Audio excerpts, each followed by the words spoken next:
6h, 9h, Stéphane Soumier réveille la planète éco. Good morning business. Rodolphe Bonas, donc avec nous, le PDG de Seacom, et je suis fier et ravi, Rodolphe. Non, mais je le dis avec un infini sérieux. Le vendredi, je brandis le coq de la French Fab, et je vais brandir aussi, au même niveau, les 40 innovations retail de Rodolphe Bonas. Voilà, on fabrique. Mais après, vive les vendeurs quand même. Exactement. Voilà. Vive le commerce. Vive le commerce et vive le commerce expérientiel. Et vive les vendeurs. Parce que ça commence quand même, donc 40 innovations retail. Vous trouverez ça quoi sur le site de Seacom, c'est peut-être le plus simple. Non, même sur Amazon. Même... Oui, sur Amazon. Vous trouverez ça sur Amazon. Il y a du nouveau au rayon vendeur. Exactement. C'est les vendeurs et c'est la révolution des vendeurs qui tire le commerce. Dites-moi pourquoi. Exactement. En fait, pour une simple et bonne raison, c'est que finalement, le digital a eu un effet incroyable, c'est qu'il a révélé la performance du physique. C'est-à-dire que comme maintenant, c'était possible d'acheter des produits en restant chez soi, il va falloir que quand on se déplace, il se passe autre chose. Ouais. Et donc, pour qu'il se passe autre chose, il n'y a rien d'autre à faire que de jouer sur le côté sensation, l'essence. Ouais. Donc, bien sûr, le toucher, l'odorat et la découverte des produits. Mais la valeur suprême que réclament les clients, c'est bien sûr d'échanger avec un vendeur, un expert. Et on voit que sur ces dernières années, particulièrement sur cette année, les commerçants ont été très très créatifs en termes de vendeurs. On disait qu'ils étaient foutus, les vendeurs, qu'ils étaient face à des clients qui en savaient plus qu'eux, qu'ils s'étaient renseignés sur Internet, sur l'ensemble du produit, ils connaissaient les tours d'essorage du lave-linge mieux que leur mère. Alors, c'est vrai que les clients arrivent avec une connaissance technique un peu parfois même plus poussé que le vendeur, mais que le vendeur maintenant doit se transformer en un vendeur qui fait rêver, Stéphane. Il va falloir qu'il nous emmène, qu'il nous fasse voyager dans les produits et dans l'offre du commerçant. Je prends un exemple très rapide. Alors allons-y. Sur Starbucks par exemple, Starbucks qui est à Seattle a créé carrément une usine de torréfaction de café dans laquelle il reçoit ses clients. Et dedans, il y a ce qu'on appelle des alchimistes, des gens qui fabriquent des arômes de café dans le Starbucks. C'est ça la révolution du commerce. Alors comment Warby Parker, c'est ça alors l'équipe de vendeurs Customer Experience Teams va tuer les consommateurs à coups de gentillesse. Exactement.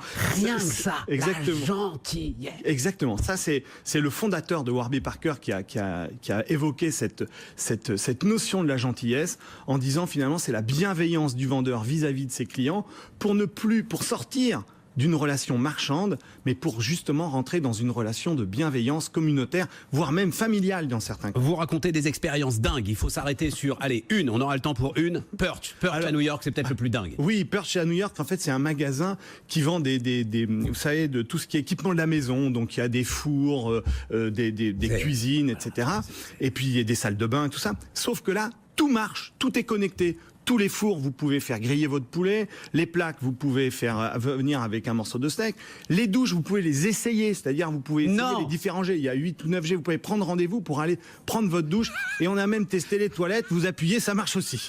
C'est incroyable. Mais t'arrives avec ton poulet, tu le mets dans le four. Ah oui, c'est fait pour ça. Et il vous invite même à venir avec votre cuisine pour cuisiner dans le magasin. Donc à l'heure du déjeuner ou du dîner, eh bien, il y a des gens qui font la cuisine dans le magasin Perch à New York. Donc ça veut dire que c'est des choix radicaux en matière d'équipement du magasin. Ça veut dire forcément on mettra moins de produits, par exemple, en démonstration. Ça, c'est déjà le cas.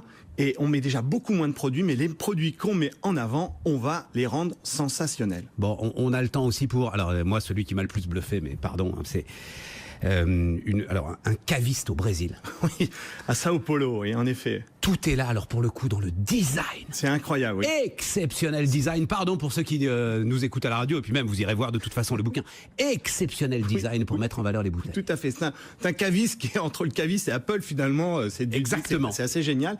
Et alors, lui, il a mis en avant, parce que vous savez que l'offre de vin occidental est en train complètement d'exploser au Brésil, et en particulier à Sao Paulo. Et donc, il a monté cette petite cave hyper digitalisée. Et ce qui est assez sympa, c'est dès que vous prenez une bouteille, il y a plusieurs tables, dès que vous la posez sur une table, hop, par un système technologique, ça se met en scène. Et là, tout d'un coup, vous avez la présentation du vignoble, du propriétaire, d'où ça vient, pourquoi, les accords mévins, etc. Hop, vous remettez la bouteille dans le rayon, vous en prenez une autre, et hop, tout d'un coup, vous voyagez. Donc, vous allez, bien sûr, d'Afrique du Sud, en France, en passant par les États-Unis où il y a aussi parfois du bon vin. Super votre histoire, disent les patrons d'Intermarché, là, Rodolphe. Nous, on va vendre du Nutella à 1,40 € et vous allez voir vos innovations retail, là, ça reste quand même la meilleure arme pour faire rentrer les gens dans le magasin. Ça a marché. Est-ce que la bonne vieille promotion qui défonce tout, ça reste pas l'arme première du commerce, Rodolphe? Et c'est pas la leçon que nous envoie Intermarché, là, en ce moment? Alors, c'est vrai que ce que dit Intermarché, c'est clairement que, vous savez qu'avec la proximité, le premier facteur de fréquentation d'un magasin, c'est le prix, surtout dans l'alimentaire. Donc, c'est évident que lorsque vous avez, non pas de la promo, mais de la super promo, vous créez un trafic.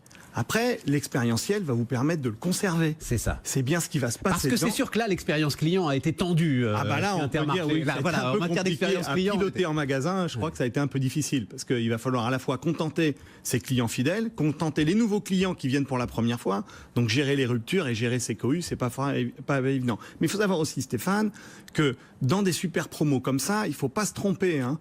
Rappelons-nous, quand un consommateur rentre dans un hypermarché, il connaît 12 prix en France. C'est-à-dire qu'il a déjà une histoire économique de la liste. Et rappelons-nous aussi qu'un Français sur deux fait ses courses alimentaires à plus ou moins de 5 €. Donc quand on fait son panier moyen de courses alimentaires pour la semaine, c'est assez technique. C'est presque une logique d'économiste, voire même comptable. Donc on peut comprendre que quand on rend 4, 5, 6, 15 €, les gens se déplacent. Voilà, vous dites les gens sont parfaitement conscients de ce qu'ils achètent et à quel prix et à l'euro près. Est-ce que quand même, et juste pour solder cette semaine, Intermarché ne tape pas du poing sur la table en disant mais comment ça, on va plus avoir le droit de faire des super promos? Vous voulez qu'on change la grande distribution? Vous voulez qu'on change ce que Leclerc fait depuis les années 70? Non, nous on va pas se laisser faire parce que c'est ça qui a fait le succès de la grande distribution française. Alors c'est vrai que le message qui est envoyé, c'est de dire finalement la grande distribution, elle a toujours été là. Et d'ailleurs, on rentre dans le combat là. Vous savez, Stéphane, on est en pleine négo. Exactement. Hein, c'est-à-dire, elle a toujours été dans une logique de dire attendez, nous, on est là pour proposer les prix les plus bas parce qu'on sait qu'en ayant des prix bas, on a un bon trafic. Donc, on a une lutte qui existe entre industriels et grands distributeurs. Le seul point, et c'est ce que veut faire le gouvernement, c'est qu'il ne faut pas que ça se fasse au détriment des agriculteurs. Et c'est bien là toute l'alchimie qui est en train de se jouer, de ces états généraux. D'accord, mais on est d'accord. Dans le Nutella, dans les couches, dans le Perrier, je ne sais pas quel est le quatrième élément que va vendre Intermarché à des prix ultra cassés, il n'y a pas d'agriculteur. Exactement. Et ben voilà. Et c'est bien le choix qu'a fait Intermarché ou d'autres enseignes, hein, parce que c'est le même dispositif. Rodolphe Bonas, 40 innovations retail à trouver, donc comme vous le dites, sur Amazon. Absolument formidable et la boucle reste grâce à BFM Business, on peut le dire aussi. Et grâce à Karine Vergnol et à Innover pour le commerce. Bah évidemment, innover pour le... Mais tout le monde connaît Innover pour le commerce.